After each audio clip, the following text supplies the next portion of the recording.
കർത്താവിന് സ്തോത്രം. ബഹുമാന്യ ദൈവദാസൻ pastor Mathan K Samuel, Recording in progress. മറ്റ് അനുഗ്രഹീതരായ ദൈവദാസന്മാർ, സഹോദരീ സഹോദരന്മാർ, നിങ്ങൾക്കെല്ലാവർക്കും യേശു ക്രിസ്തുവിന്റെ ക്രിസ്തുല്യ നാമത്തിൽ എൻ്റെ സ്നേഹവും വന്ദനവും ഈ രാത്രിയിലും അറിയിക്കുന്നു. ഈ 5-ാമത്തെ ദിവസവും നമ്മൾ ധ്യാനിച്ച് തുടങ്ങിയ വേദഭാഗത്തിലേക്ക് നിങ്ങൾ ശ്രദ്ധ തിരിക്കുന്നു. അപ്പോസ്തല പ്രവൃത്തികൾ 2-ാം അധ്യായം 42 മുതൽ 47 വരെയുള്ള വാക്യങ്ങളാണ് നമ്മൾ ഒരുമിച്ച് ധ്യാനിക്കുന്നത്.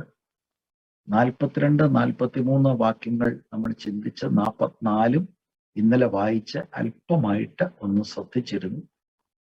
അവിടെ ഞാൻ തുടങ്ങുവാൻ താല്പര്യപ്പെടുകയാണ്. വിശ്വസിച്ചവരിൽ എല്ലാവരും ഒരുമിച്ചിരുന്ന് സകലവും പൊതുവകയെന്ന് എണ്ണുകയും ജന്മഭൂമികളും വസ്തുക്കളും വിറ്റ് അവനവൻ ആവശ്യമുള്ളതുപോലെ എല്ലാവർക്കും പങ്കിടുകയും ഒരുമനപ്പെട്ട് ദിനം പ്രതി ദേവാലയത്തിൽ കൂടി വരികയും വീട്ടിൽ അപ്പം നുറുക്കിക്കൊണ്ട് ഉല്ലാസവും ഹൃദയപരമാർത്ഥതയും കൊണ്ട് ഭക്ഷണം കഴിക്കുകയും ദൈവത്തെ സ്തുതിക്കുകയും സകല ജനത്തിന്റെയും കൃപ അനുഭവിക്കുകയും ചെയ്തു. കർത്താവ് രക്ഷിക്കപ്പെടുന്നവരെ ദിനം പ്രതി സഭയോട് ചേർത്തുകൊണ്ട് ഇരുന്നു. അതിൽ 44-ാം വാക്യം നാം അല്പമായിട്ട് ചിന്തിച്ചതാണ്. വിശ്വസിച്ചവർ എല്ലാവരും ഒരുമിച്ചിരുന്ന് സകലവും പൊതുവക എന്ന് എണ്ണുകയും. ഇത് ഒരു ഷെയറിംഗ് ചർച്ചാണ്.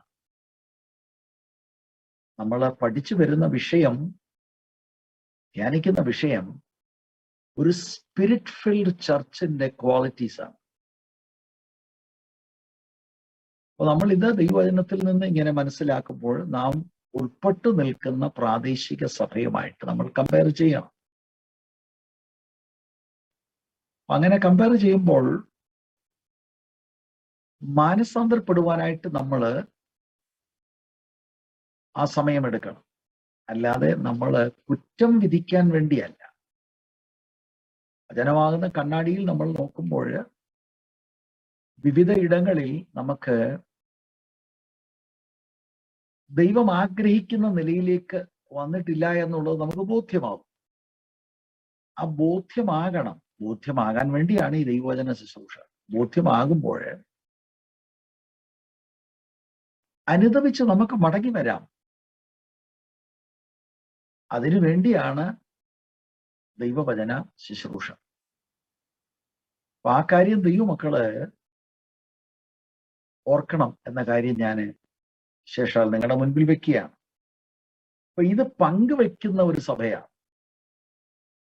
അപ്പൊ ഇതിൽ നമ്മൾ കണ്ടല്ലോ, ഇവിടെ വിശ്വസിക്കുന്നവർ എന്നൊക്കെ എഴുതുമ്പോൾ 41-ാം വാക്യത്തില് ഈ രക്ഷിക്കപ്പെട്ട് സ്നാനപ്പെട്ടവരൊരു പുതിയ കമ്മ്യൂണിറ്റിയോടുകൂടെ ചേരുകയാണ്. പഴയ അനുഭവങ്ങളൊക്കെ മാറി. They are part of A new community. ഈ ന്യൂ കമ്മ്യൂണിറ്റിയിൽ പങ്കുവെക്കുന്ന ഒരു കമ്മ്യൂണിറ്റിയാണ്. അപ്പൊ അതിന്റെ അർത്ഥം ഡീപ്പായിട്ട് അവർ അന്യോന്യം സ്നേഹിച്ചിരുന്നു. നമ്മുടെ സ്വന്തം സഹോദരി സഹോദരന്മാർക്ക് അവരുടെ ആവശ്യങ്ങൾക്ക് നമ്മുടെ കയ്യിൽ ഉള്ളതിന്റെ പങ്ക് നമ്മൾ കൊടുക്കുന്നത് പോലെ അത്ര ഡീപ്പ് റൂട്ടഡ് റിലേഷൻഷിപ്പ് ആയിരുന്നു ഈ രക്ഷിക്കപ്പെട്ടവർ തമ്മിൽ ഉണ്ടായിരുന്നു. മെറ്റീരിയൽ നീഡുകൾ വരുമ്പോൾ അതില്ലാത്ത ആളുകൾ ഔദാരികമായി അവർക്ക് കൊടുത്തു എന്നതാണ് നമ്മൾ ഇവിടെ കാണുന്നത്. അപ്പോഴത് വളരെ ക്ലിയർ ആണ്. ഈ ചില ആളുകളൊക്കെ ഉണ്ട്, ഞാൻ ബ്രദറെ കൃത്യം ദശാംശം കൊടുക്കുന്ന ആളാണ്, അത് നല്ലതാ ബ്രദറെ. പക്ഷെ ഇവർ അങ്ങനത്തെ ഒരാളുകളായിട്ട് തോന്നുന്നില്ല. They gave more than the tithe. യഹൂദന്മാർ പൊതുവെ ടൈറ്റ് കൊടുത്തവരാണ്. പക്ഷെ ഇവിടെ ഒരു നീഡ് വരുമ്പോൾ അവരതിലൊക്കെ അപ്പുറമായിട്ട് കൊടുക്കുകയാണ്. ശരിക്കും ന്യൂ ടെസ്റ്റ്മെന്റ് ചർച്ചിലെ ഫരീസേനും ശാസ്ത്രിയും കൊടുത്തത് ഈ 10-1 അതിൽ ഉപരിയായിട്ടാണ് ദൈവസ്നേഹത്തിൽ നാം സാമ്പത്തികമായി കൊടുക്കേണ്ടത്. അപ്പൊ ഇവര് അങ്ങനെ കൊടുത്തവരാണ് എന്നുള്ളത് വളരെ സ്പഷ്ടമാണ്. ദൈവസഭകളുടെ ഇന്നത്തെ സ്ഥിതി നമ്മളൊന്ന് പരിശോധിച്ചാൽ ശരിക്കും എത്ര പേരാണ് ഈ കൃത്യമായിട്ട് കുറഞ്ഞത് ദശാംശമെങ്കിലും കൊടുക്കുന്നത്? അല്ലെ? എത്രയോ ആളുകൾ എന്തെല്ലാം ടെക്നിക്കുകളാണ് ഉപയോഗിക്കുന്നത്.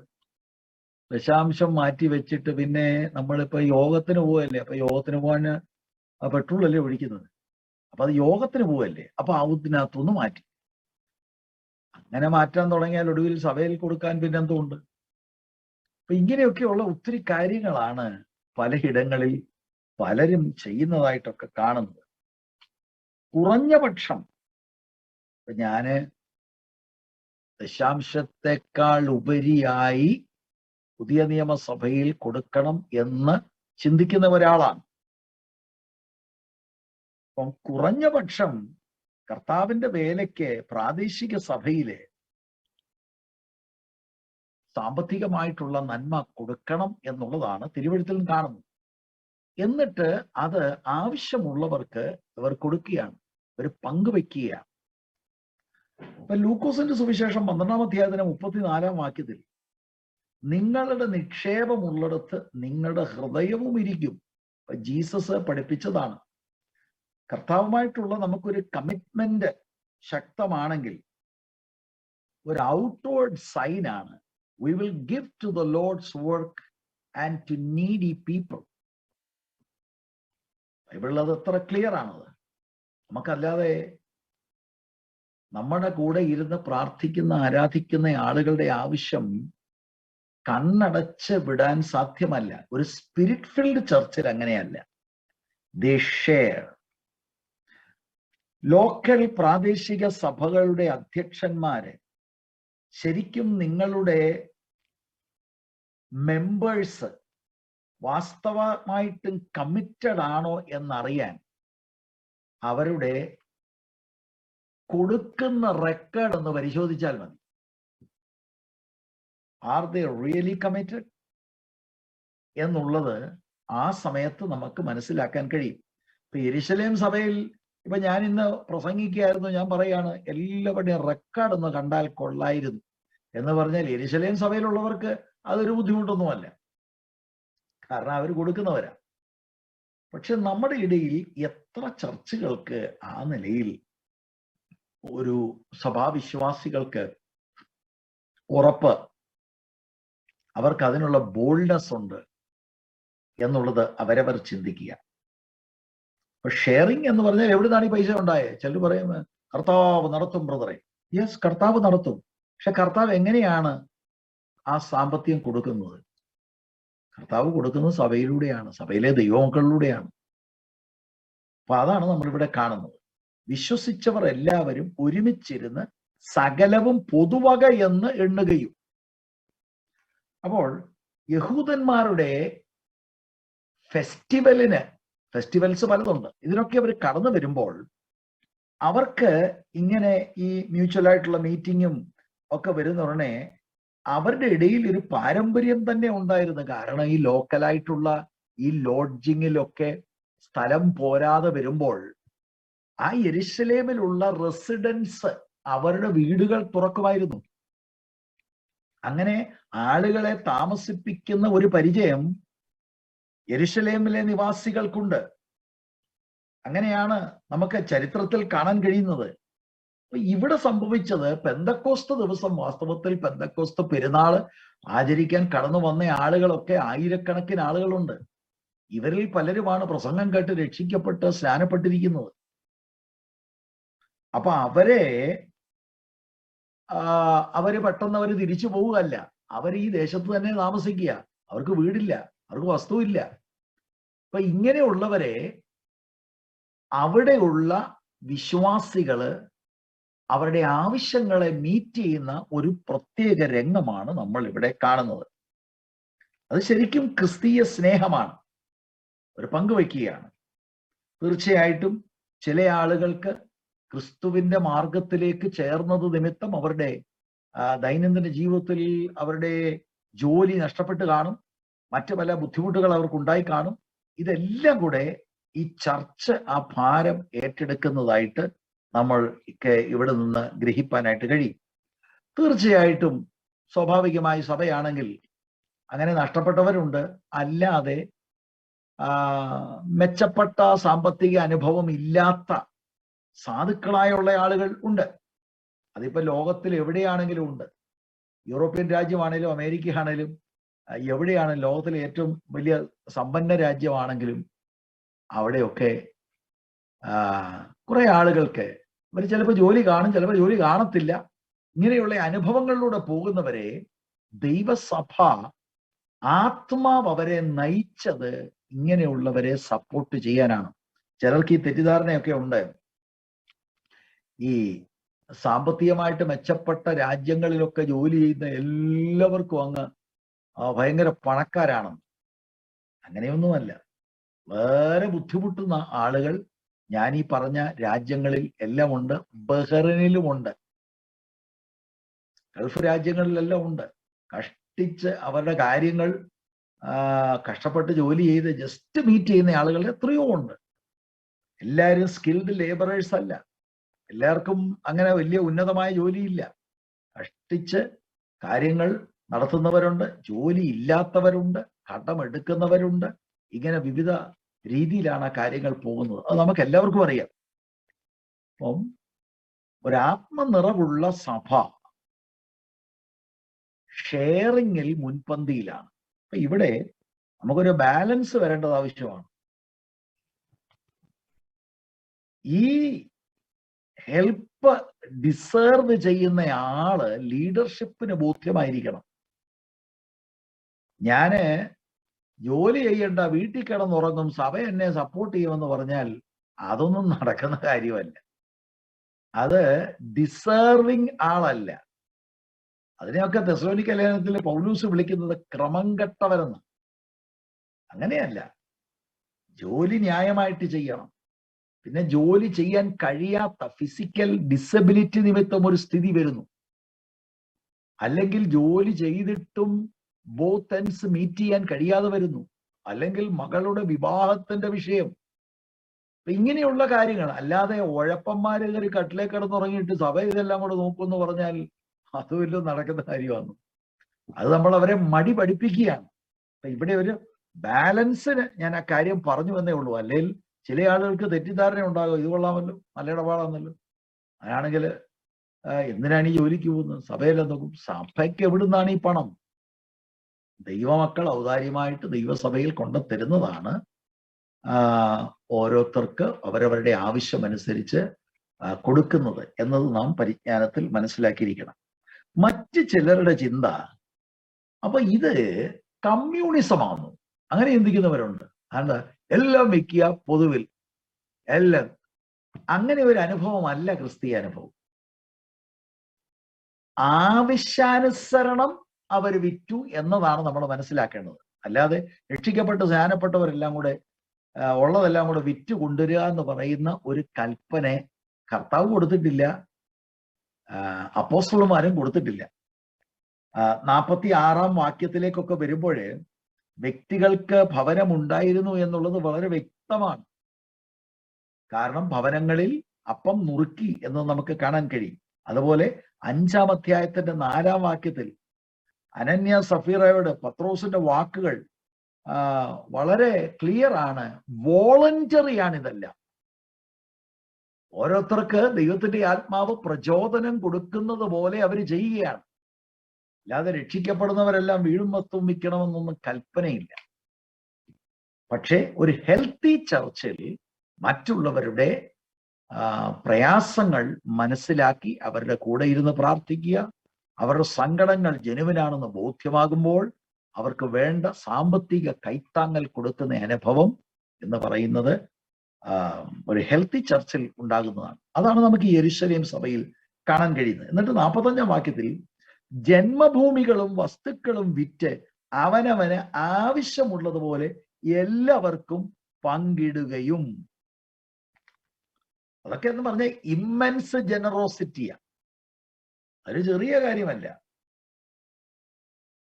ക്യാഷായിട്ടും ഗുഡ്സായിട്ടും മാത്രമല്ല, ഇവരുടെ വസ്തുക്കൾ തന്നെ വിൽക്കുക എന്ന് പറയുന്നത് അതൊക്കെ സാക്രിഫിഷ്യൽ ലവ് ആണ്. ഇതിന്റെ ഒരു സ്നാപ്ഷോട്ടാണ്, ഒരു പിക്ചറാണ് 4-ാം അധ്യായത്തിന്റെ 32 മുതലുള്ള വാക്യങ്ങളിൽ കാണുന്നത്. അവിടെയും ഇതേ കാര്യം എഴുതിയിട്ടുണ്ട്. എന്നിട്ട് ഒരാളിനെ പ്രത്യേകം എഴുത്തുകാരനായ ലൂക്കോസ് ഹൈലൈറ്റ് ചെയ്യുന്നുണ്ട്. വിശ്വസിച്ചവരുടെ കൂട്ടം ഏക ഹൃദയവും ഏക മനസ്സും. ഞാൻ ആ പദപ്രയോഗം പിന്നീട് ഞാൻ അത് ഒന്ന് ചിന്തിക്കാൻ താല്പര്യമുണ്ട്. ഏക ഹൃദയവും ഏക മനസ്സും ഉള്ളവരായിരുന്നു. തനിക്കുള്ളതൊന്നും സ്വന്തമെന്ന് ആരും പറഞ്ഞില്ല, സകലവും അവർക്ക് പൊതുവായിരുന്നു.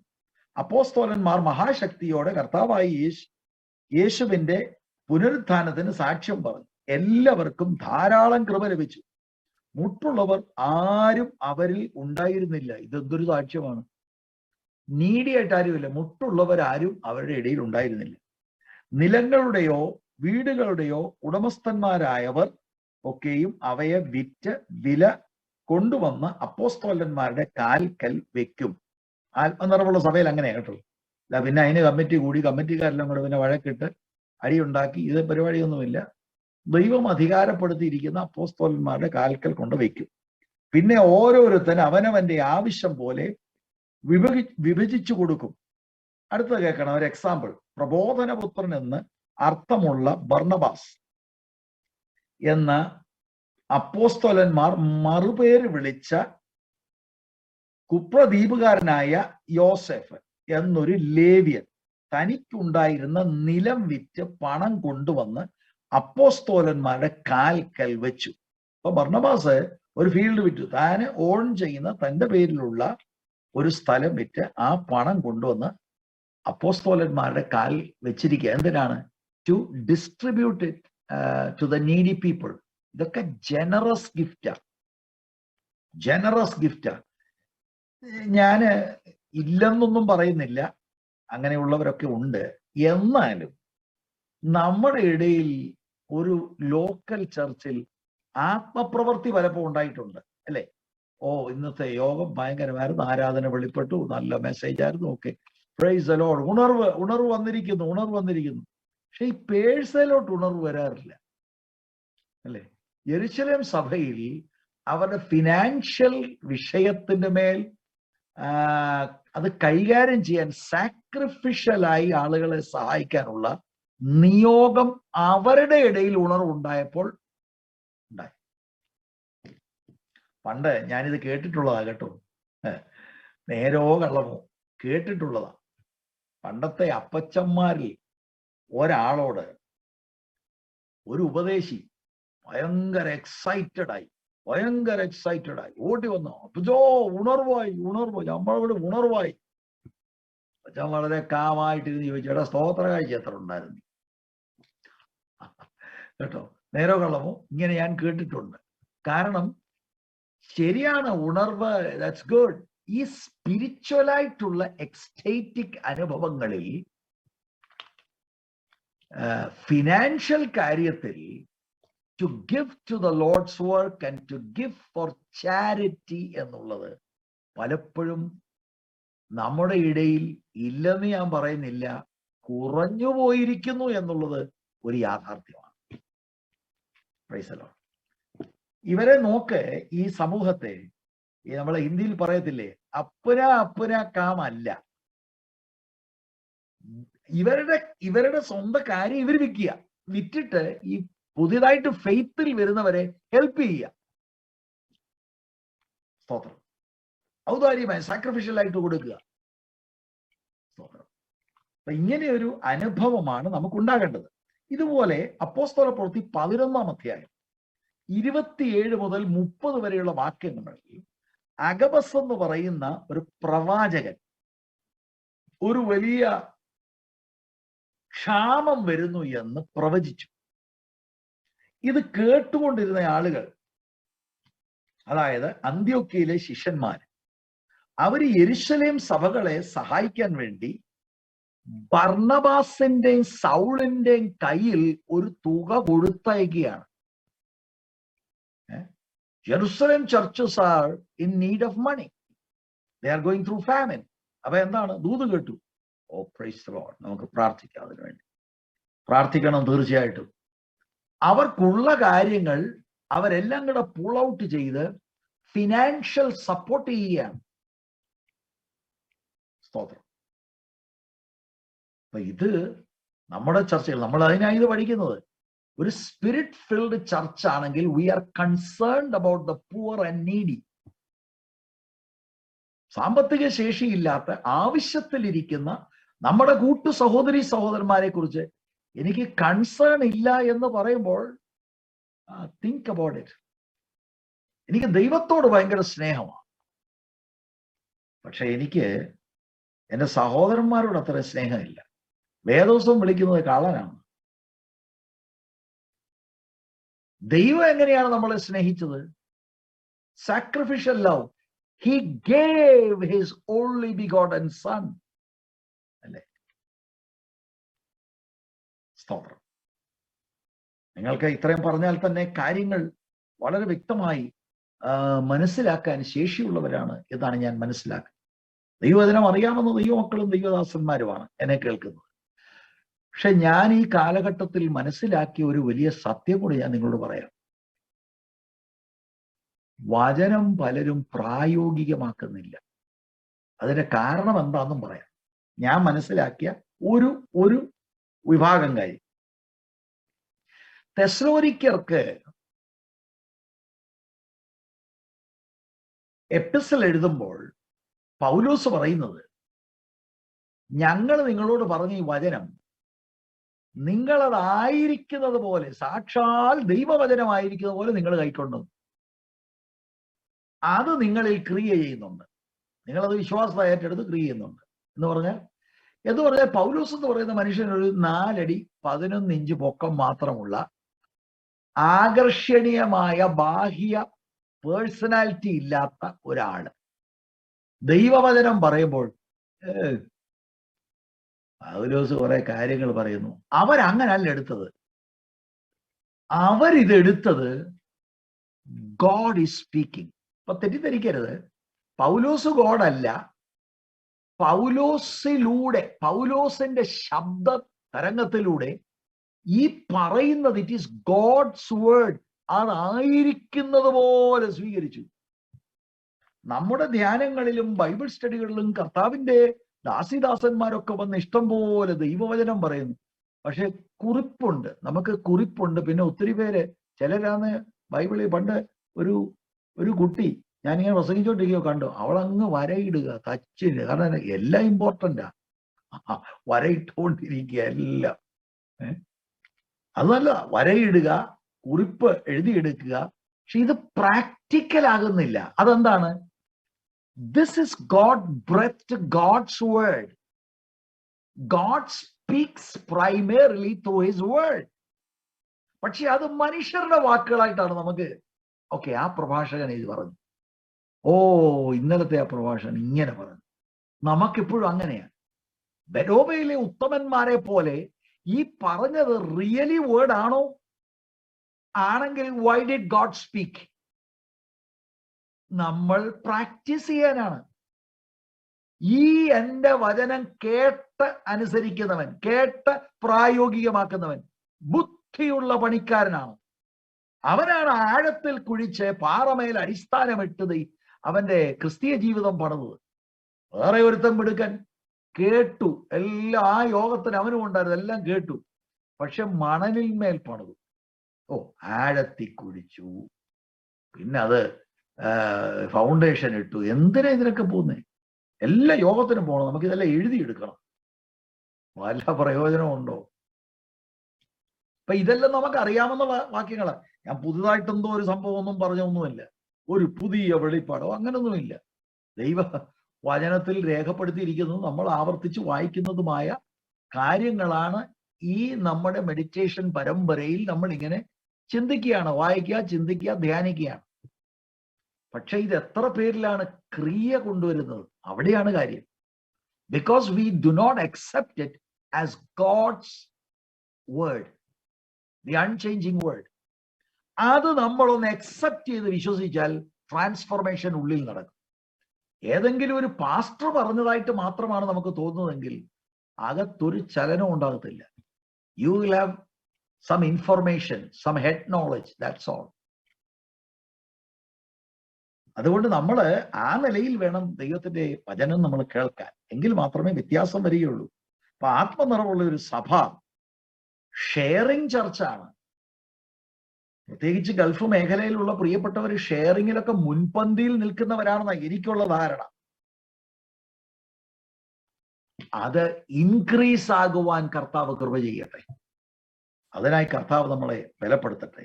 46-ാം വാക്യം, ഒരുമനപ്പെട്ട് ദിനം പ്രതി ദേവാലയത്തിൽ കൂടി വരികയും വീട്ടിൽ അപ്പം നുറുക്കിക്കൊണ്ട് ഉല്ലാസവും ഹൃദയപരമാർത്ഥതയും പൂണ്ട് ഭക്ഷണം കഴിക്കുകയും. ഒരുമനപ്പെട്ട് ദിനം പ്രതി ദേവാലയത്തിൽ ഒരുമനപ്പെടുക. കൂട്ടായ്മയിലുണ്ടാകേണ്ട യൂണിറ്റിയാ. അങ്ങനെയുണ്ട് നമ്മുടെ സഭയിലെ കൂട്ടായ്മ. ഓരോ ചർച്ചിൽ ചെല്ലുമ്പോഴാ നമ്മൾ രസകരമായ കാര്യം പലതും മനസ്സിലാക്കുന്നത്. കോഴഞ്ചേരിക്കാരെല്ലാം കൂടെ ഒരു ടീം, പത്തനാപുരംകാരെല്ലാം കൂടെ വേറൊരു ടീം. ക്രൈസ്തലോട് ചില കാര്യത്തിൽ ഞങ്ങള് അതിനകത്ത് സഹകരിക്കത്തില്ല, ആ മീറ്റിങ്ങിന് ഞങ്ങൾ കാണത്തില്ല. അതായത് ഞങ്ങള് കോഴഞ്ചേരിക്കാരില്ല, ഒരു വരത്തില്ല. അവർക്കൊരു നേതാവുണ്ട്, വർഗീസ്, അവരുടെ നേതാവ്. യൂണിറ്റി കണ്ടോ ഫെലോഷിപ്പിൽ? ആത്മനിറവുള്ള സഭയില് ഒരുമനപ്പെട്ട് ദിനം പ്രതി ദേവാലയത്തിൽ കൂടി വരികയും. സ്തോത്രം. രക്ഷിക്കപ്പെട്ട ആളുകളാണ് ദൈവസഭയിലുള്ളത്. ഈ രക്ഷിക്കപ്പെട്ട് ദൈവസഭയിലുള്ള ആളുകൾ വ്യത്യസ്ത ടെമ്പർമെന്റ് ഉള്ളവരും വ്യത്യസ്ത സോഷ്യൽ ബാക്ക്ഗ്രൗണ്ട് ഉള്ളവരും വ്യത്യസ്ത വിദ്യാഭ്യാസ യോഗ്യതകൾ ഉള്ളവരുമാണ്.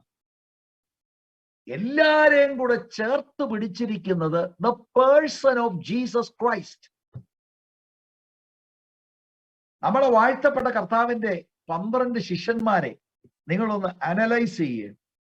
എടുത്തിയാട്ടക്കാരനായ പത്രോസ്, എരിവുകാരനായ ശീമോൻ, ചുങ്കം പിരിക്കുന്ന മത്തായി, പിന്നെ എവിടെ ആരെ ഒറ്റുകിടക്കുക, എന്താണ് കർത്താവിന് വേണ്ടി പോലും പണം ബാർഗെയിൻ ചെയ്ത യൂദാസ്. എല്ലാം ഡിഫറൻ്റ് ആണ്. ഇവരെ എല്ലാം കൂടെയാണ് കർത്താവ് ആ ടീമിൽ കൊണ്ടുവരുന്നത്. ചർച്ച ഇതുപോലെയാണ്. അല്ലാതെ രക്ഷിക്കപ്പെട്ട് സ്നാനപ്പെട്ട് കഴിഞ്ഞ് അടുത്ത ദിവസം മുതൽ എല്ലാവരും അങ്ങ് റെഡിയായി, അങ്ങനെ നോ. ഇത് ദൈവത്തിന്റെ പ്ലാനാണ്. വ്യത്യസ്ത ടെമ്പർമെന്റ് ഉള്ളവരെ ചേർത്ത് ഒരാത്മീക ശരീരമാക്കി അവിടുത്തെ ആത്മാവിനാൽ ചേർത്ത് പണിയുക. That is God's wisdom. ദൈവത്തിന്റെ വലിയ ജ്ഞാനമാണത്. ലോകത്തിൽ വേറെ ഒരിടത്തും ഇത് പറ്റത്തില്ല. ക്രിസ്തുവിന്റെ സഭയിൽ മാത്രമേ ഇത് നടക്കത്തുള്ളൂ. വ്യത്യസ്ത ബാക്ക്ഗ്രൗണ്ട്, വ്യത്യസ്ത റിലീജിയൻ, വ്യത്യസ്ത ഡിനോമിനേഷനിൽ നിന്ന് രക്ഷിക്കപ്പെട്ട ആളുകൾ വന്ന് ഒരു ഫാമിലിയായി മാറുക, ഒരു ബോഡിയായി മാറുക. അതാണ് ദൈവത്തിന്റെ അപാര ജ്ഞാനം. ദൈവത്തിന്റെ ശക്തിയാൽ മാത്രമേ നടക്കുകയുള്ളൂ. അവിടെയാണ് ഈ വർഗീയ മറ്റ് പല കാര്യങ്ങൾ വന്ന് ഭിന്നത വ്യാപരിക്കാതെ ആ സ്പിരിറ്റ് ഓഫ് യൂണിറ്റി, ഒരുമനപ്പെട്ട്, ദാറ്റ്സ് ഗോഡ്സ് പ്ലാൻ. അപ്പോസ്തല പ്രവൃത്തി 1:14 സ്ത്രീകളോടും യേശുവിന്റെ അമ്മയായ മറിയോടും അവന്റെ സഹോദരന്മാരോടും കൂടി ഒരുമനപ്പെട്ട് പ്രാർത്ഥന കഴിച്ചു പോന്നു. പരിശുദ്ധാത്മ വാഗ്ദത്തത്തിന് വേണ്ടി കാത്തിരിക്കുകയാണ്. എന്തെല്ലാം പ്രശ്നം അവിടെ ഉണ്ടാകാം. പത്രോസ് പറയാ ഞാനാ ഇവിടുത്തെ നേതാവ്, യേശുവിന്റെ അമ്മയാന്ന് മറിയ പറയാ, എന്താ പറഞ്ഞാലും ഞാൻ മറിയ, ഐ ഹാവ് മൈ പൊസിഷൻ. കർത്താവിന്റെ സഹോദരന്മാരുണ്ട്. ഇതിനൊന്നും പോകാതെ അവര് ഒരുമനപ്പെട്ട് പ്രാർത്ഥന കഴിച്ചു പോന്നു. 2-ാം അധ്യായം 1 മുതൽ 4 വരെയുള്ള വാക്യങ്ങളാണ് അവർക്ക് ആത്മസ്നാനം ലഭിക്കുന്നത്. 1-ാം വാക്യം കണ്ടോ? പെന്തക്കോസ്ത് നാൾ വന്നപ്പോൾ എല്ലാവരും ഒരു സ്ഥലത്ത് ഒന്നിച്ചുകൂടിയിരുന്നു. ആത്മനിറവ് വന്നു കഴിഞ്ഞപ്പോൾ ആളുകളെല്ലാം കൂടെ കൂടി ചിലര് കളിയാക്കുകയൊക്കെ ചെയ്തു. അവരുടെ നടുവിൽ പത്രോസ് എഴുന്നേറ്റ് പ്രസംഗിച്ചു. പക്ഷെ നിങ്ങൾ കണ്ടോ ആ പ്രസംഗത്തിന്റെ രീതി? 14-ാം വാക്യം. അപ്പോൾ പത്രോസ് 11 പേരോട് കൂടെ നിന്നുകൊണ്ട് ഉറക്കെ അവരോട് പറഞ്ഞത്. കൊള്ളാം. 11 ഉപദേശിമാരെ നിങ്ങൾക്ക് ഒരുമിച്ചൊന്ന് നിർത്താം ഒരു സ്റ്റേജിൽ.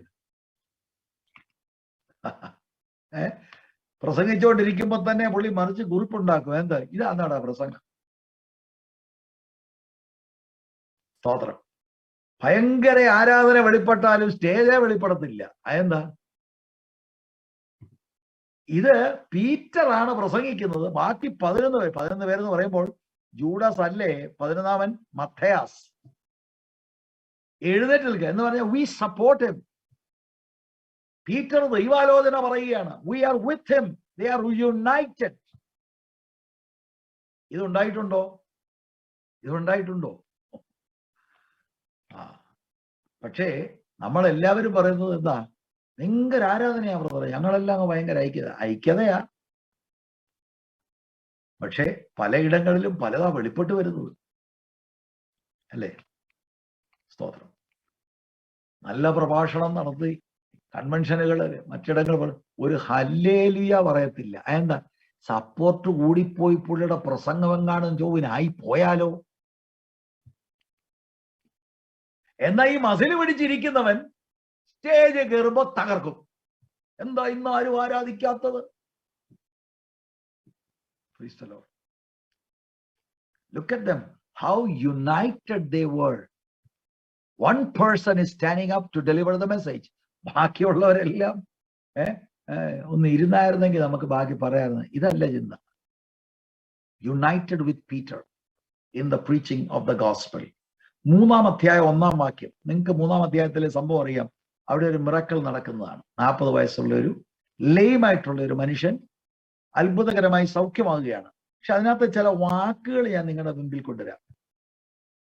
ഒരിക്കൽ പത്രോസും യോഹന്നാനും 9-ാം മണി നേരം, അത് ഉച്ച കഴിഞ്ഞ് 3 മണിക്കാണ്, പ്രാർത്ഥനാ സമയത്ത് ദേവാലയത്തിലേക്ക് ചെല്ലുമ്പോൾ അവിടെ പോകുന്ന 2 പേര് ഒരുമിച്ചാ പോകുന്നത്. 4-ാം വാക്യം. പത്രോസ് യോഹന്നാനോട് കൂടെ അവനെ ഉറ്റുനോക്കി. അപ്പൊ ഈ ഭിക്ഷക്കാരൻ പൈസ ചോദിക്കുന്ന പറഞ്ഞേ, ദേ ആർ മിനിസ്റ്ററിങ് ടുഗദർ. ഒരുമിച്ചാണ് അവനെ ഉറ്റുനോക്കുക. ഇനി കമാൻഡ് പറയുന്നത് പീറ്ററാണ്. അയാൾ ചാടി എഴുന്നേറ്റു, അവനെ ഉറ്റുനോക്കി ഞങ്ങളെ നോക്കൂ എന്ന് പറഞ്ഞു. ഞാൻ ഇവിടെ എല്ലാം കാണുന്ന ഐക്യതയാ. എന്നിട്ട് 12-ാം വാക്യം. സൗഖ്യമെല്ലാം കഴിഞ്ഞ് ആള് കൂടിപ്പോ അത് കണ്ടിട്ട് പത്രോസ് ജനങ്ങളോട് പറഞ്ഞത്, ഇസ്രായേൽ പുരുഷന്മാരെ, ഇതിങ്കൽ ആശ്ചര്യപ്പെടുന്നത് എന്ത്? ഞങ്ങളുടെ, അല്ലാതെ ബ്രദർ ഞാൻ ഇന്നലത്തെ ശുശ്രൂഷയിൽ ഒരു മുടന്തൻ ചാടി എഴുന്നേറ്റു, സ്തോത്രം, യോഹന്നാൻ അവൻ എൻ്റെ കൂടെ ഉണ്ടായിരുന്നു, എങ്കിലും കർത്താവ് എന്നെ ശക്തമായി അങ്ങ് ഉപയോഗിച്ചു. അതല്ല ഇവിടെ. മനസ്സിലായോ? നമ്മള് ഭയങ്കര ഹ്യൂമിലിറ്റിയും കാര്യമൊക്കെയാ. പക്ഷെ ചെറിയ നിലയിൽ ഒരു ടോർപ്പിടോ വെക്കും, ഞാനാ ഇതിനകത്തെ മെയിൻ ആള്. നോക്കാ വാക്കുകൾ. ഞങ്ങളുടെ സ്വന്തം ശക്തി കൊണ്ടോ ഭക്തി കൊണ്ടോ ഇവനെ നടക്കുമാറാക്കി എന്ന പോലെ ഞങ്ങളെ ഉറ്റുനോക്കുന്നത് എന്ത്? എല്ലാം ഞങ്ങളാ. That's unity. ഭയങ്കര ഒരു വിടുതല്ലേ അവിടെ സംഭവിച്ചിരിക്കുന്നത്. സ്തോത്രം. ഒരുമനപ്പെട്ട്. ഇപ്പൊ ഇവിടെ പോസ്റ്റ് ബട്ടണിൽ ഞെക്കുക. ബഹ്റൈൻ IPC ചർച്ചിൽ ഒരുമനപ്പെട്ട് ആണോ? സ്തോത്രം. അല്ലെങ്കിൽ എന്ത് ചെയ്യണം? Repent and return to the word of God. ഒരുമനപ്പെട്ട് ദിനം പ്രതി ദേവാലയത്തിൽ കൂടി വരികയും. അപ്പൊ ആ സമയത്ത് ഈവൻ 3-ാം അധ്യായത്തിന്റെ 1-ാം വാക്യത്തിൽ പോലും ഇവർ ദേവാലയത്തിലാണ് പ്രാർത്ഥിക്കാൻ പോകുന്നത്. ദേവാലയം അവർ ഉപയോഗിച്ചുകൊണ്ടിരിക്കുകയാണ്. കംപ്ലീറ്റ്ലി അവിടുന്ന് മാറിയിട്ടില്ല. അവരവിടെ പ്രാർത്ഥിക്കാനും പോകുന്നുണ്ട്.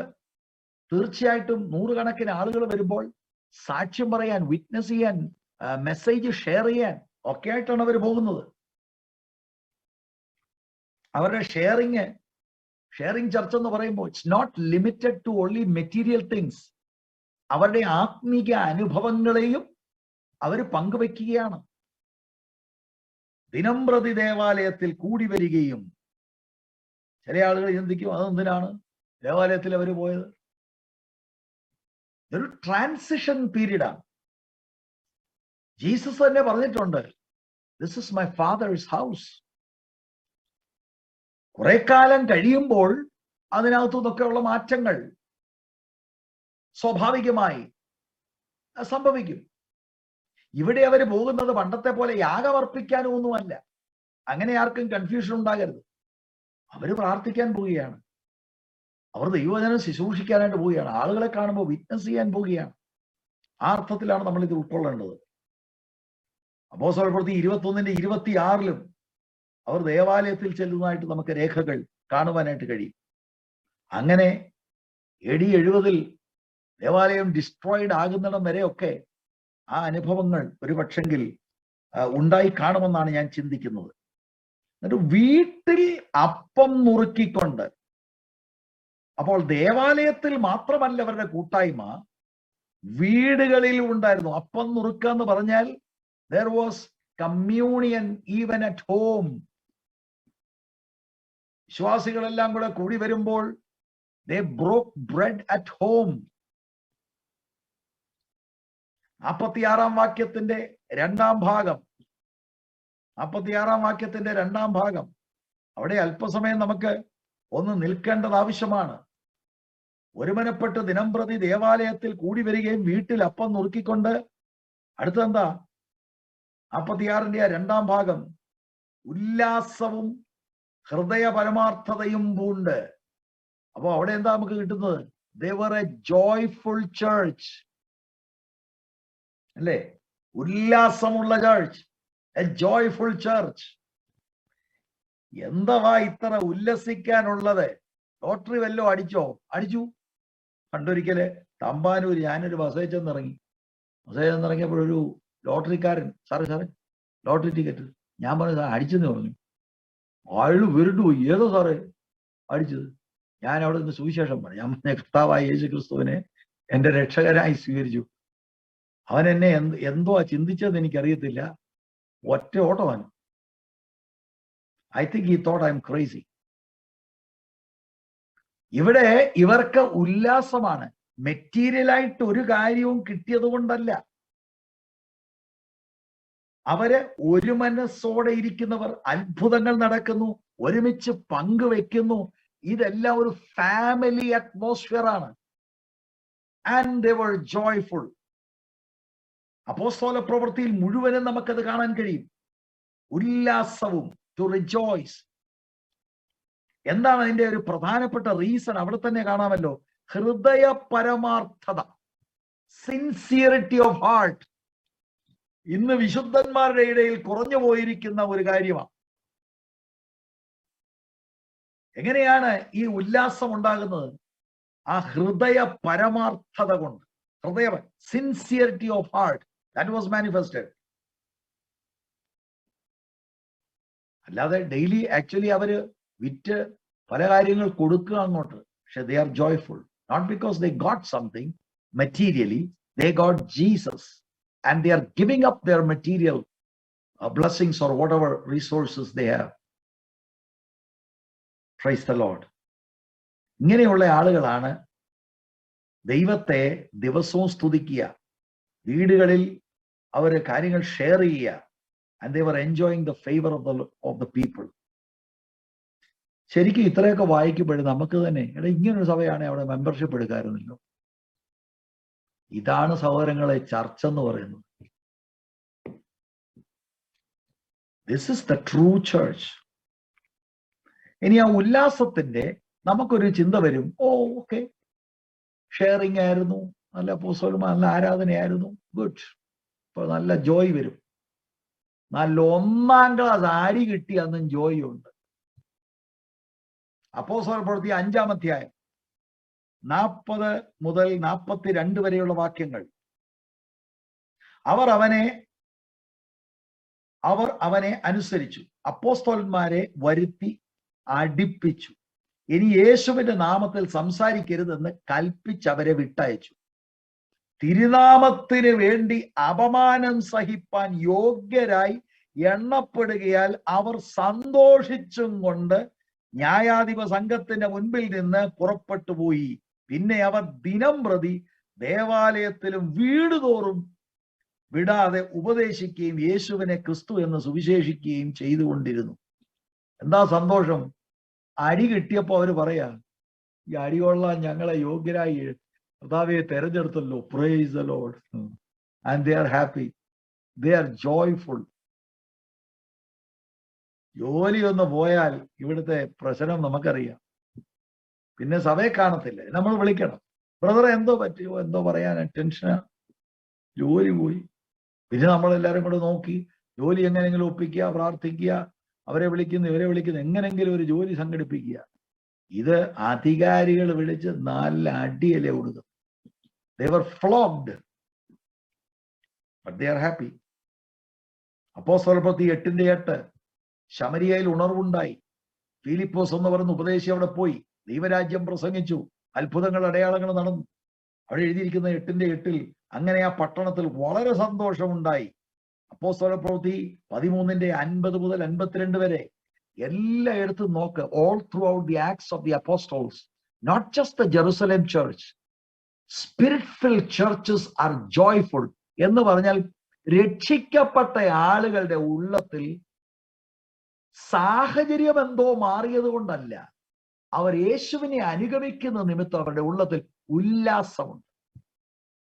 They are joyful, they are a happy people. Praise the Lord.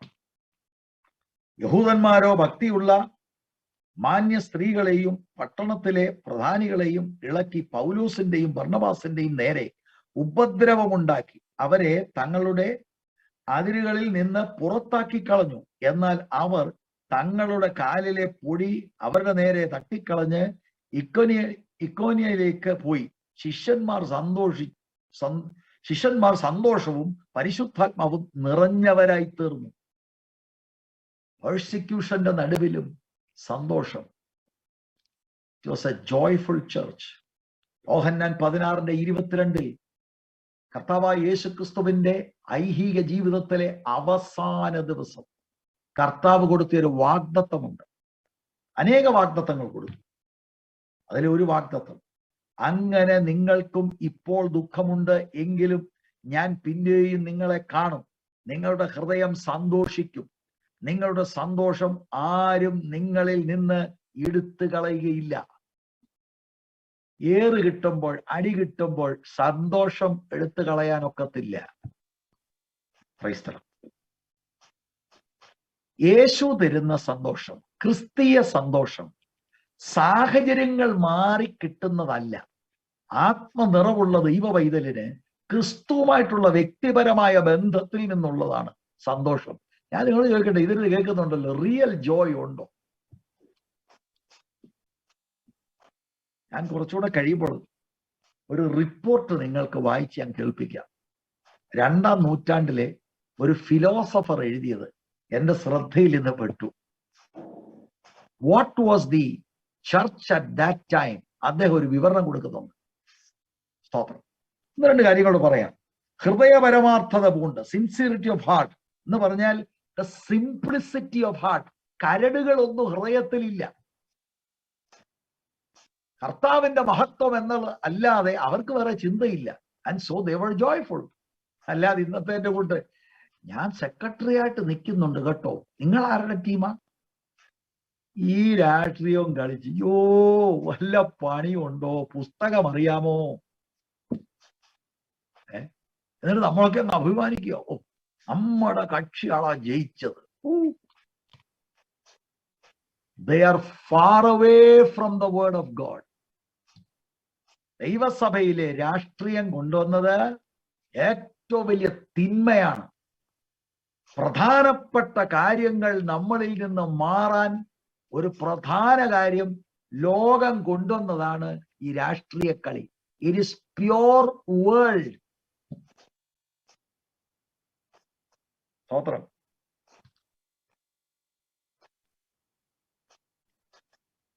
ഭക്ഷണം കഴിച്ചും അപ്പം മുറിക്കതുണ്ട്. ഞാൻ പറഞ്ഞു ലോർഡ് സപ്പറാണ്. ഭക്ഷണം കഴിക്കുകയും എന്ന് പറഞ്ഞാൽ എന്താ? Taking meals together. ഈ കർത്തൃമേശയോട് ചേർന്നുള്ള ലവ് ഫീസ്റ്റുകളാകാൻ സാധ്യതയുണ്ട്. ഒരുമിച്ച് വീടുകളിൽ ഭക്ഷണം കഴിക്കുന്നത് ഭയങ്കര കൂട്ടായ്മയാണ്. ആരുടെയോ മൈക്ക് ഓൺ ചെയ്ത് വെച്ചിരിക്കുകയാണ്, നിങ്ങളത് മ്യൂട്ട് ചെയ്താൽ നല്ലതാണ്. 47 വാക്യത്തിലേക്ക് നമുക്ക് പ്രവേശിക്കാം. 47 ആദ്യ ഭാഗം. ദൈവത്തെ സ്തുതിക്കുകയും സകല ജനത്തിന്റെയും കൃപ അനുഭവിക്കുകയും ചെയ്തു. ദൈവത്തെ സ്തുതിക്കുന്ന സഭ. They were a praising church, sharing church, joyful church, praising church. ദൈവത്തെ സ്തുതിക്കുക എന്ന് പറഞ്ഞാൽ എന്താണ്? ദൈവത്തെ സ്തുതിക്കുക, ഒച്ച ഉണ്ടാക്കുക ബ്രദറെ, ഒച്ച ഉണ്ടാക്കുക. അതല്ല ദൈവത്തെ സ്തുതിക്കുക എന്ന് പറഞ്ഞാൽ.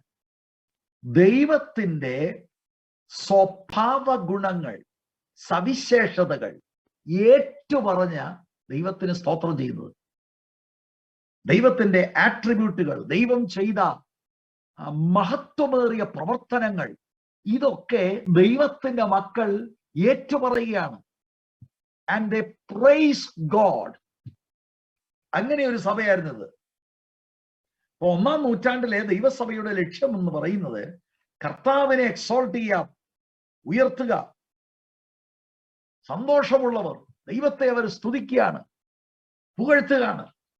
അങ്ങനെ ഒരു സഭയായിരുന്നത്. ശരിക്കും joy comes from giving glory to God. സകല ജനത്തിന്റെയും കൃപ അനുഭവിക്കുകയും ചെയ്തു. ദൈവത്തെ സ്തുതിക്കുകയും സകല ജനത്തിന്റെയും കൃപ അനുഭവിക്കുകയും ചെയ്തു. എന്താ ഇതിന്റെ അർത്ഥം? സകല ജനത്തിന്റെയും കൃപ അനുഭവിച്ചു. കർത്താവായ യേശുക്രിസ്തുവിനെ രക്ഷിതാവായി സ്വീകരിക്കാത്ത, സ്നാനപ്പെടാത്ത, പുറത്തുള്ള അവിശ്വാസികളുടെ നടുവിൽ ഈ വിശുദ്ധന്മാർക്ക് അംഗീകാരം, ഫേവർ ലഭിച്ചു. അതെന്താണ്? ഇവരുടെ മിനിസ്ട്രി പവർഫുൾ ആയിരുന്നു, ഇവരുടെ ലൈഫ് അട്രാക്റ്റീവ് ആയിരുന്നു. അവർ ജോയ്ഫുൾ ആണ്, അവർ തമ്മിൽ ഷെയർ ചെയ്യുന്നു, അവർ ദൈവത്തിന് സ്തോത്രം ചെയ്യുന്നു, അവർ പ്രാർത്ഥിക്കുമ്പോൾ രോഗികൾ സൗഖ്യമാകുന്നു. What a church! That is church. ഇന്ന് I am sorry to say, many people are playing church. Many people are deceived into thinking that they are church. 1-ാം നൂറ്റാണ്ടിലെ സഭയത്താണ് കാണുക. This is church. ശരിക്കും ഇവരുടെ ഇടയിൽ യോഹന്നാന്റെ സുവിശേഷം 13:34-35 കർത്താവ് പറഞ്ഞ വാക്കുകൾ എന്താണ്? 35-ാമത്തെ വാക്ക്, നിങ്ങൾ തമ്മിൽ തമ്മിൽ സ്നേഹമുണ്ടെങ്കിൽ നിങ്ങൾ എൻ്റെ ശിഷ്യന്മാരെന്ന് എല്ലാവരും അറിയും. They found favor with other people. കാരണം അതുപോലത്തെ സ്നേഹവും ഷെയറിങ്ങും കൂട്ടായ്മയാണ് ഇവരിൽ നടക്കുന്നത്. കർത്താവിന്റെ പ്രാർത്ഥനയുടെ, മഹാപുരോഹിത പ്രാർത്ഥനയുടെ ഒരു റിസൾട്ടൂടെയാണിത്. ജോൺ 17:21, നീ എന്നെ അയച്ചിരിക്കുന്നു എന്നും ലോകം വിശ്വസിപ്പാൻ അവർ എല്ലാവരും ഒന്നാകേണ്ടതിന്. കർത്താവിനെ അയച്ചു എന്ന് ലോകം വിശ്വസിപ്പാൻ അവരെല്ലാവരും ഒന്നാകേണ്ടതിന്. പിതാവേ, നീ എന്നിലും ഞാൻ നിന്നിലും ആകുന്നത് പോലെ അവരും നമ്മിൽ ആകേണ്ടതിന് തന്നെ. Jesus prayed for unity. അതാണ് ഇവിടെ സംഭവിക്കുന്നത്. United, they are rejoicing. United, they are sharing. United, they are praising God. അല്ലാതെ കൊയർ നിന്ന് നമുക്ക് പ്രോത്സാഹനം തരുമ്പോൾ രണ്ട് കാര്യം പറയുന്നതല്ല. കൊയറിനെ ഒന്നും ഞാൻ വിമർശിക്കുകയല്ല കേട്ടോ, അത് അവരവർക്ക് ലഭിച്ച കൃപയ്ക്കനുസരിച്ച് ചെയ്താട്ടെ. പക്ഷെ നമുക്കിങ്ങനെ ആരെങ്കിലും വേണം. എന്നാ വർഷിപ്പ് ലീഡർ അല്ലേ? അങ്ങനെ ഒരു തസ്തിക ഉണ്ടോ? വർഷിപ്പ് ലീഡർ, സോങ് ലീഡർ എന്ന് വേണേ പറയാം. സ്തോത്രം. ഇവരെങ്ങനെയാണ് ആരാധിച്ചത്? പരമാർത്ഥ ഹൃദയം, ദൈവസ്നേഹം കത്തുകയാണ്, ഐക്യമെത്തിപ്പെട്ടിരിക്കുകയാണ്, പങ്കുവെക്കൽ അവിടെ നടക്കുന്നു. സ്തോത്രം. ജോയ്ഫുൾ അറ്റ്മോസ്ഫിയർ, ഒരു കുടുംബമാണ്. They are the body of Christ and they are a family. ഞാന് എൻ്റെ ശ്രദ്ധയിൽ ഇന്ന് അരിസ്റ്റൈഡിസ് എന്ന് പറയുന്ന ഒരു ഫിലോസഫർ 2-ാം നൂറ്റാണ്ടിൽ അദ്ദേഹം രാജാവിനൊരു കത്ത് എഴുതി. അന്നത്തെ സഭയെ വിവരിക്കുന്ന ഒരു കത്ത്. അതിലെ പ്രസക്ത ഭാഗങ്ങൾ ഞാനൊന്ന് നോട്ട് ചെയ്തു. രാജാവിനോട് പറയാണ് വിശുദ്ധന്മാരെ കുറിച്ച്, അവർ ആകാശവും ഭൂമിയും ഉണ്ടാക്കിയ ദൈവത്തിൽ ആശ്രയിക്കുന്നവരാണ്. അവർ ദൈവത്തെ അറിയുന്നു എന്ന് പറയുന്നവരാണ്. അവര് പറയുന്നു എല്ലാ കൽപ്പനകളിലും ഈ ദൈവത്തിൽ നിന്നാണ് ലഭിക്കുന്നതെന്നും ഈ കൽപ്പനകളെല്ലാം അവരുടെ മനസ്സിൽ അവര് എഴുതിയിട്ടുണ്ട്, അല്ലെ എൻഗ്രൈവ്ഡ് ആണ്, പതിഞ്ഞിട്ടുണ്ട് എന്ന് അവര് അവകാശപ്പെടുന്നു. അവരുടെ എല്ലാവരുടെ ഉള്ളത്തിൽ വരുവാൻ പോകുന്ന ലോകത്തെക്കുറിച്ചുള്ള അവരുടെ പ്രത്യാശയുള്ള സംഘമാണ് ഇവര് എന്നൊരു ഫിലോസഫർ കമന്റ് ചെയ്തിരിക്കുക. അടുത്തത് കേൾക്കണം. ഇങ്ങനെ വരാൻ പോകുന്ന ലോകത്തെക്കുറിച്ച് ഇവർക്ക് പ്രത്യാശയുള്ളത് കൊണ്ട് ഇവർ വ്യഭിചാരം ചെയ്യാത്തവരാ, ഇവർ അധാർമികമായി നടക്കുന്നവരല്ല, ഇവര് കള്ളസാക്ഷ്യം പറയുന്നവരല്ല, ഇവര് പണം മോഷ്ടിക്കുന്നവരല്ല, ഇവർ അന്യന്റെ മുതല് മോഹിക്കുന്നവരല്ല. അന്നത്തെ 2-ാം നൂറ്റാണ്ടിലെ സഭയെക്കുറിച്ച് ഒരാൾ എഴുതിയിരിക്കുക. അടുത്തത്, ഇവര് അപ്പനെ അമ്മയും ബഹുമാനിക്കുന്നവരാണ്, ഇവര് അയലൊക്കക്കാരെ സ്നേഹിക്കുന്നവരാ. എഴുതി വച്ചിരിക്കുക. സ്വതന്ത്രം. അടുത്തത്, ഇവരിൽ ന്യായാധിപന്മാർ പലരുണ്ട്, പക്ഷെ അവരുടെ ന്യായവിധികൾ വളരെ ന്യായമായിട്ടുള്ളതാണ്, കൃത്യമാണ്. ഇവർ വിഗ്രഹങ്ങളെ ആരാധിക്കാത്തവരാണ്. ഇമേജുകൾ, ഐഡൽ വർഷിപ്പ്, അന്യദേവന്മാരെ ഇവർ ആരാധിക്കാത്തവരാണ്. ഇവർ താഴ്മയുള്ളവരും ബഹുസന്തോഷമുള്ളവരുമാണ്. ഇതെല്ലാം അയാൾ എഴുതി വച്ചിരിക്കുകയാണ്. മറ്റുള്ളവർ ഇവർക്ക് ചെയ്യരുതെന്ന് ആഗ്രഹിക്കുന്ന കാര്യങ്ങൾ ഇവരും ചെയ്യുകയില്ല. അവരെ കുറിച്ച് എഴുതിയിരിക്കുകയാണ്. ഇവരെ പീഡിപ്പിക്കുന്നവരെ ഇവർ സ്നേഹിതരാക്കി മാറ്റും, എന്നിട്ട് അവർ നന്മ ചെയ്യും. ഇത് 2-ാം നൂറ്റാണ്ടിലെ സഭയെ കുറിച്ചാ നമ്മളിത് കേൾക്കും. Good good good. ഓ, അപ്പൊ അത് ഇത്രയും നോട്ട് ചെയ്തല്ലേ? Good good good. മാനസാന്തരപ്പെടും പെന്തിക്കോസ്തുകാരാ, മാനസാന്തരപ്പെട്ട് മടങ്ങി വാ. വെറുതെ ബന്ധിക്കോസ് അനുഭവം ഉണ്ടോ? ആത്മനിറവുണ്ടോ? Return to the word of God, repent and return. അദ്ദേഹം തുടരുക. ഇവരുടെ ഭാര്യമാർ, ഇവരുടെ പെൺമക്കൾ, they are very modest. ഇവരുടെ പുരുഷന്മാർ അസാൻമാർഗികമായിട്ടുള്ള ഒരു കാര്യത്തിനും മ്ലേച്ഛതയ്ക്കും പോകത്തില്ല. കാരണം ഇവരുടെ പ്രത്യാശ വരാൻ പോകുന്ന ഒരു ലോകമാണ്. ഇവരുടെ വീട്ടിലുള്ള സെർവന്റുകൾ, ബോണ്ട്മെൻ, ബോണ്ട് വുമൻ, ഇവർ അവരുടെ മക്കൾ, അവരോട് ഇവര് സുവിശേഷം പറഞ്ഞ് ക്രിസ്ത്യാനികളാക്കും. ക്രിസ്ത്യാനിയായി കഴിഞ്ഞ് ഇവരവരെ സഹോദര സഹോദരി എന്ന് വിളിക്കും. സെക്യുലർ ആളിന് അത്രയൊക്കെ അറിയത്തുള്ളൂ. ഇവര് കള്ളം പറയത്തില്ല, ഇവർ അന്യോന്യം സ്നേഹിക്കുന്നവരാണ്. ഇവരുടെ ഇടയിലെ വിധവമാരെ ഇവർ അവഗണിക്കത്തില്ല, ഇവരുടെ ഇടയിലെ അനാഥരെ അവഗണിക്കത്തില്ല. ഇല്ലാത്തവർക്ക് ഇവർ ധാരാളം കൊടുക്കുന്നവരാണ്. ഏതെങ്കിലും ഒരു സ്ട്രെയിഞ്ചറിനെ ഇവര് കണ്ടാൽ അവരെ വീട്ടിൽ കൊണ്ടുവന്ന് ആ സ്ട്രെയിഞ്ചറിനോടൊപ്പം ഇവര് സന്തോഷിക്കും. യഥാർത്ഥ സഹോദരനെ പോലെ ട്രീറ്റ് ചെയ്യും. ഇതൊക്കെയാണ് എഴുതി വച്ചിരിക്കുന്നത്. സാധുക്കളായ ആളുകളെ ഇവര് സഹായിക്കും. എന്നിട്ട് ഇവരിൽ ഒരു സാധുവായ മനുഷ്യൻ മരിച്ചു പോയാൽ, എഴുതി വച്ചിരിക്കുക ഫിലോസഫർ, അയാളുടെ ശവാടക്കത്തിനുള്ള എല്ലാ സഹായ സഹകരണവും ഇവർ ചെയ്യുന്നവരാണ്. ഇവരിൽ ഒരാളെ ജയിലിൽ പിടിച്ചിട്ടാൽ ഇവര് എന്ത് വിലയും കൊടുത്ത് അവരുടെ നീഡുകളെ മീറ്റ് ചെയ്യുകയും ഇവർക്ക് സ്വാധീനിക്കാൻ കഴിയുന്നതാണെങ്കിൽ അയാളെ മോചിപ്പിച്ച് കൊണ്ടുവരികയും ചെയ്യും. Price the Lord. ഇതാണ് ഇവരെ കുറിച്ച് എഴുതിയിരിക്കുന്നത്. ഇങ്ങനെ ധാരാളം കാര്യങ്ങളുണ്ട്. എന്നിട്ട് പറയാണ്, ഇവരുടെ ഇടയിൽ ഒരു നീതിമാൻ മരിച്ചാൽ ഇവർക്ക് ഭയങ്കര സന്തോഷമാണ്. അതെന്താ? അയ്യോ, അദ്ദേഹം പ്രിയം വെച്ച സ്ഥലത്തേക്ക് പോയിരിക്കല്ലേ. എന്നിട്ട് എന്നെ അത്ഭുതപ്പെടുത്തിയ മറ്റൊരു കാര്യമുണ്ട്. ഒരു കുഞ്ഞുണ്ടായാൽ വലിയ സന്തോഷമാണ്. ആ കുഞ്ഞ് ശൈശവത്തിൽ തന്നെ മരിച്ചാൽ അവർ സന്തോഷിക്കുമെന്ന്. അതെന്താ? ഈ ലോകത്തിലെ ദുഷ്ടതയൊന്നും ഏക്കാതെ ദൈവസന്നിധിയിൽ ചേർക്കപ്പെട്ടല്ലോ. Price the Lord. ഞാൻ ചോദിക്കട്ടെ സഹോദരങ്ങളെ, ഞാൻ കുറച്ച് കാര്യമാണ്. എന്നിട്ട് ഒരു കാര്യം കൂടെ എഴുതിയിട്ടുണ്ട്. ഇവരുടെ ഇടയിൽ ആരെങ്കിലും പാപത്തിൽ മരിച്ചാൽ ഇവർ വിലപിക്കുമെന്ന്. കാരണം അയാൾ നഷ്ടപ്പെട്ടു പോയി. അതുകൊണ്ട് ശരിക്കും നിങ്ങളൊന്ന് ചിന്തിക്കേ, is this the church today? അപ്പോസ്തല പ്രവൃത്തികൾ 2:42 മുതൽ 47 വരെയുള്ള വേദഭാഗത്തിൽ ഇറങ്ങിയ സഭയും ഈ ഫിലോസഫർ എഴുതിയ സഭയുമായിട്ട് എന്തൊക്കെയോ സാമ്യമുണ്ട്. ബഹറിലുള്ള ദൈവസഭ ഇത് കേൾക്കുകയാണ്, അച്ഛന് നമ്മൾ കേൾക്കുകയാണ്.